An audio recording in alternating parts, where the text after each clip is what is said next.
President Donald Trump had always been known for his boldness, but today was different. Earlier that morning, he had received a handwritten letter from a small-town farmer named John Mitchell. The letter didn't praise him. It didn't flatter him.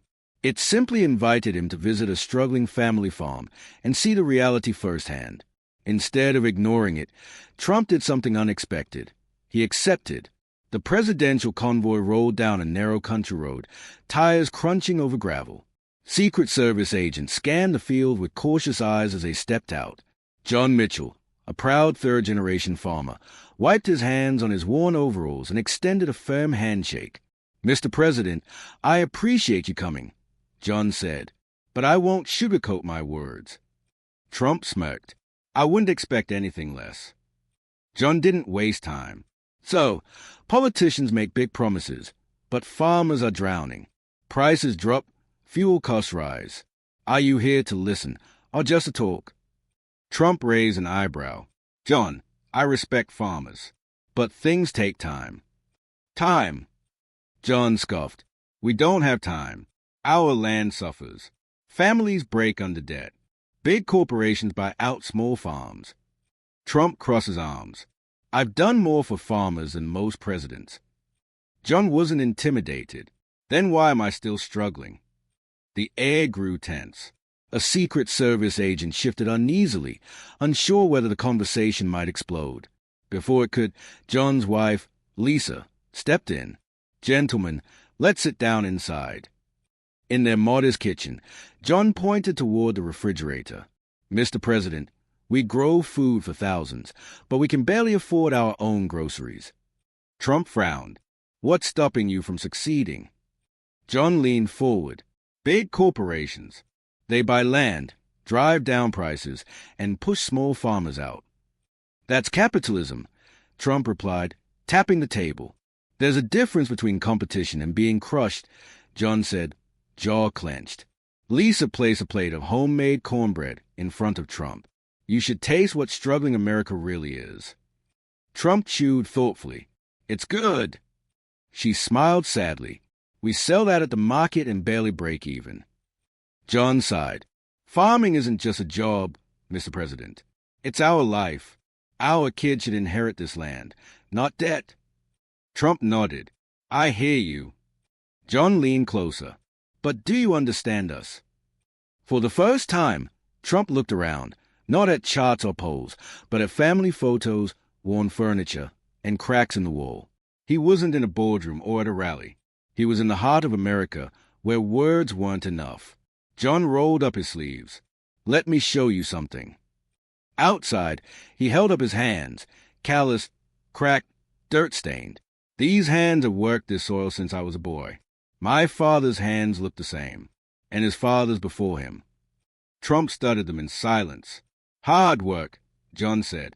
"But hard work alone isn't enough anymore." Trump exhaled. "So what do you want from me?" "Not handouts, not speeches," John replied. "We need real change, policies that protect the backbone of this country, not just corporations." Trump smirked. "Ever driven a tractor?" John chuckled. "Hop in." Trump hesitated, then climbed onto the old John Deere. John handed him the controls. "This feeds America." The tractor lurched forward. Trump gripped the wheel tightly. "See," John said, "this isn't business. It's personal." Trump nodded, a rare look of reflection crossing his face. "I get it." "Do you?" John asked. "Maybe not fully," Trump admitted, looking over the endless fields. "But I'm starting to." As they walked back, John wiped sweat from his brow. "We aren't lazy. We aren't asking for favors. Banks treat us like risk while corporations get bailouts."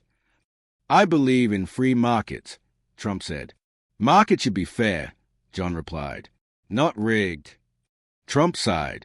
"The system's complicated." "Not to us," John said. "If we fail, America's food supply fails." Trump looked at the barn, the land, the labor etched into every inch of it. For the first time, he didn't see numbers or policies. He saw people. Lisa walked over. "Would you like to stay for dinner, Mr. President?" "Dinner?" Trump blinked. We're blunt, John said with a smirk, but we're hospitable. Trump hesitated. His schedule was tight. His advisers would object. All right, he said. At the worn wooden table, Lisa served mashed potatoes, grilled chicken, and fresh cornbread. No fancy White House meals here, John joked. Trump took a bite and nodded. Good food. Good food, Lisa said, made by hardworking hands. John leaned in. You've heard our struggles. But when you leave, will this just be another visit? Trump set down his fork. I don't forget conversations like this. John studied him carefully, and for the first time, he allowed himself to hope. Something about that dinner felt different. A shift was happening. John tapped the table. Farmers are being forced to sell their land to corporations.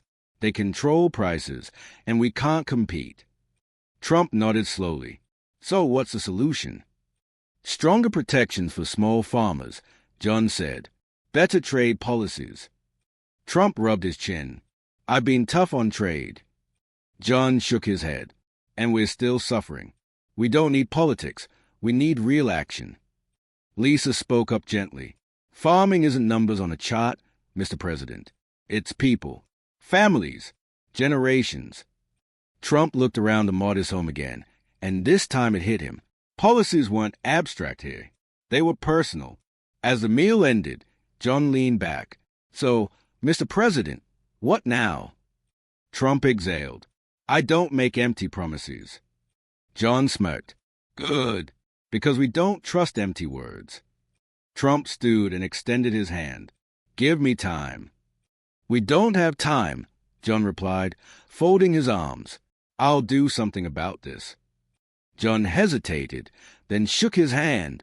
Then prove it. As Trump left, he looked out at the fields one last time. This wasn't just a political issue anymore. It was personal. John had challenged him in a way few ever dared, and now Trump had something to prove. 2 weeks later, John was fixing a fence when his phone rang. John Mitchell. He answered. A familiar voice replied, John, it's Donald Trump. John nearly dropped the phone. I didn't forget you, Trump said. I've got something in motion. John's heart raced. What do you mean? You'll see soon enough. The line went dead. John stared at his phone, stunned. He doubted the president would remember, but maybe, just maybe, something was happening. Lisa walked over. Who was that? John smirked. The President of the United States.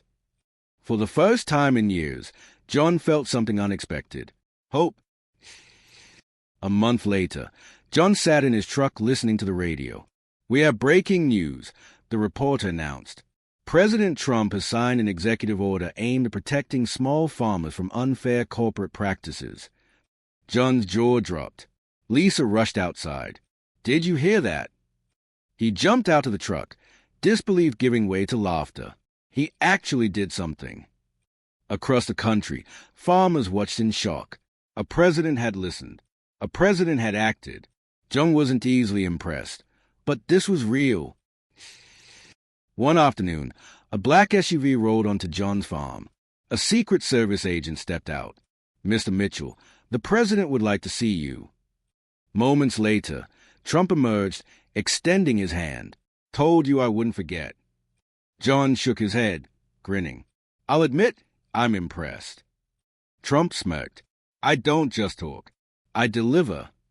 Inside the house, Lisa asked, So what brings you back, Mr. President? Trump leaned forward. I want to hear more. There's still work to do. John was speechless. The president hadn't returned for a photo op. He'd returned to listen, and that meant everything. As they walked the fields, Trump asked, What else do farmers need? John didn't hesitate. Infrastructure, roads, irrigation, better access to equipment. Trump nodded. All right, let's make it happen. John squinted. You're serious? Trump smirked. You should know by now, I don't joke about winning. John chuckled. Then I hope farmers finally start winning. They will, Trump said, patting his shoulder. For the first time in years, John saw a future where farming wasn't a losing battle. News outlets soon swarmed the farm. "Why did the president return?" one reporter asked. John shrugged. "Because he actually listened." Critics called it a publicity stunt, but John disagreed. He listened when no one else did. Standing before cameras, Trump said, "Farmers are the backbone of America. I won't let them fall." For once, the political divide faded. Americans saw something rare, a leader who wasn't just talking, but acting. Calls poured in from farmers nationwide. "You actually got him to listen," one said. John laughed. "I just spoke the truth." One evening, Trump called again. "John, you become the face of this movement." John shook his head. "I'm just a farmer." Trump chuckled. "And that's exactly why it matters." Later, reviewing new policy drafts, John frowned. "We still need long-term solutions." Trump called. "I want you on an advisory board." John froze. "Me? Who better to represent real farmers?" "I'm not a politician," John said. Trump laughed. "Exactly." John looked at Lisa. She nodded. Maybe this was his chance, not just for his family, but for farmers everywhere. Walking into the White House felt unreal. John felt out of place until the meetings began. Trump turned to him. "John, tell them what farmers really need." John took a breath. "All right, let's get to work." For years, he'd fought alone. Now he had the most powerful ally in the country. Months later, John stood in his fields, watching his children run through the crops. Lisa smiled. "You changed things." John shook his head. "We did." From one heated conversation, a movement had begun. Farmers were no longer forgotten. John was still just a farmer, but now his voice mattered. And it had all started with a simple letter, one that Donald Trump chose to read. Sometimes, the most unexpected conversations change history. This one did.